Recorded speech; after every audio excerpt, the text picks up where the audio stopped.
महीने बाद शादी कराची के एक खूबसूरत इलाके में एक प्यारी सी लड़की रहती थी जिसका नाम आयशा था। आयशा बहुत खुश मिजाज, नर्म दिल और हंसमुख लड़की थी। एक दिन उसके घर में बहुत खुशी का माहौल था क्योंकि आयशा की शादी तय हो गई थी। शादी में अभी पूरे 6 महीने बाकी थे, मगर घर वाले अभी से तैयारियों में लग गए थे।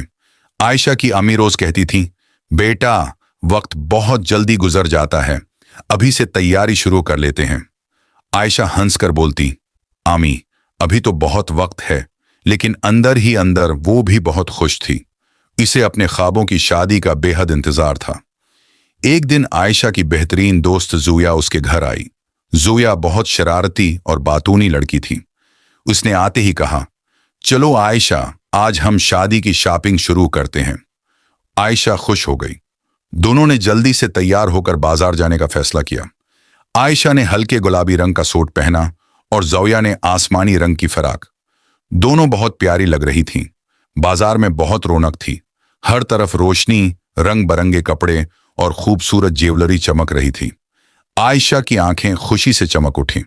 सबसे पहले वो लहंगे की दुकान पर गईं। दुकान में बड़े बड़े खूबसूरत लहंगे लटक रहे थे। कोई सरख था, कोई सुनहरी और कोई हल्के गुलाबी रंग का। दुकानदार ने मुस्कुराकर कहा, बेटा आपकी शादी है? आयशा शर्माकर बोली, जी। दुकानदार ने एक नहायत खूबसूरत सरख और सुनहरी लहंगा निकाला।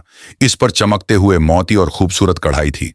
आयशा ने जब वो लहंगा पहना तो सब उसे देखते ही रह गए। ज़ोया खुश होकर बोली, वाह, तुम तो बिल्कुल शहजादी लग रही हो। आयशा आईने में खुद को देखकर मुस्कुरा दी।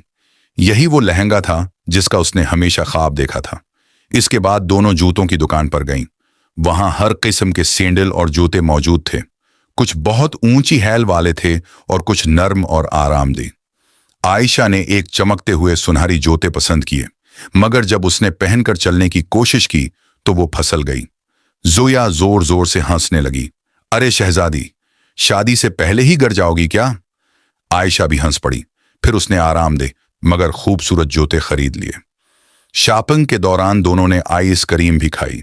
ज़ोया के हाथ से अचानक आइस क्रीम गिर गई और उसके कपड़ों पर लग गई। दोनों इतना हंसे कि उनके पेट में दर्द होने लगा। इसी दौरान आयशा ने देखा कि एक छोटी सी गरीब बच्ची दुकान के बाहर खड़ी खूबसूरत कपड़ों को हसरत से देख रही थी। इसके कपड़े पुराने थे और चेहरा उदास था।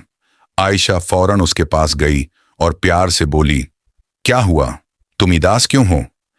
बच्ची ने धीरे से कहा, मेरी उम्मी बीमार हैं, हमारे पास ईद के कपड़े खरीदने के पैसे नहीं हैं। आयशा का दिल भर आया। उसने अपनी उम्मी से बात की और उस बच्ची के लिए खूबसूरत कपड़े और जूते खरीद दिए। बच्ची की आंखों में खुशी के आंसू आ गए। आप बहुत अच्छी हैं बाजी, आयशा मुस्कुरा दी। इसे महसूस हुआ कि दूसरों को खुशी देने में सबसे ज्यादा खुशी होती है।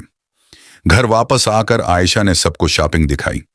उम्मी ने लहंगा देखा तो खुश होकर बोले, माशाअल्लाह, मेरी बेटी तो वाकई शहजादी लगेगी। रात को आयशा अपने कमरे में बैठी लहंगे को देख रही थी।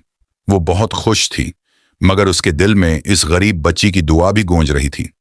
अगले दिन से शादी की मजीद तैयारियां शुरू हो गईं। कभी मेहंदी की बात होती, कभी दावत की। घर में हर वक्त हंसी और खुशी का माहौल रहता। 6 महीने देखते ही देखते गुजर गए। आखिरकार शादी का दिन आ गया। आयशा ने वही खूबसूरत सरख और सुनहरी लहंगा पहना, उसके साथ चमकते हुए जूते भी पहने। जब वो तैयार होकर नीचे आई तो सब हैरान रह गए। ज़ोया खुशी से बोली, मैंने कहा था ना, तुम बिल्कुल शहजादी लगोगी। आयशा ने मुस्कुराकर अपनी उम्मी को गले लगा लिया। इसकी आंखों में खुशी के आंसू थे। शादी बहुत खूबसूरत हुई। हर तरफ खुशी, दुआएं और मोहब्बत थी। मगर आयशा के दिल में सबसे खूबसूरत याद वही थी जब उसने एक गरीब बच्ची के चेहरे पर मुस्कुराहट लाई थी। इस दिन आयशा ने सीखा कि असल खुशी सिर्फ खूबसूरत कपड़ों या महंगी चीजों में नहीं होती, बल्कि दूसरों को खुशी देने में होती है। सबका हमें अपनी खुशियों के साथ दूसरों की खुशियों का भी ख्याल रखना चाहिए, क्योंकि दूसरों की मदद करने से दिल को हकीकी खुशी मिलती है।